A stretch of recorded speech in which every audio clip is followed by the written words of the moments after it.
জীবনে বিভিন্ন কিসিমের মানুষের সিনেমার রিভিউ আমরা দেখেছি, শুনেছি, পড়েছি। বাট আজকে একজন কুরআনের হাফেজের সিনেমার রিভিউ আমরা দেখব।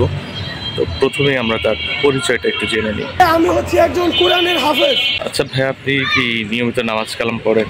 আমি প্রত্যেকদিন 5 রাকাত নামাজ পড়ি। সিনেমা হলে মানুষ ছবি দেখার সময় বাদাম খায়, গল্প করে, অনেক কিছুই করে।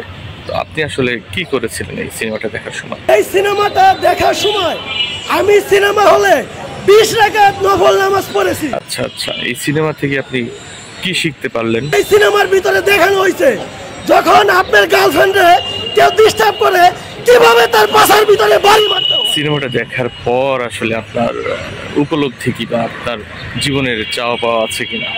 এখন যদি আমি মরেও যাই আমার জীবনের আফসোস থাকবে না। আসলে 30টা রোজা, মানে রমজানের 30টা দিন শয়তান বেঁধে রাখা হয়। সেই শয়তান যখন ছাড়া পায় তখন ইবলিশের বা সেই শয়তানগুলোর অবস্থা ঠিক এরকমই হয়।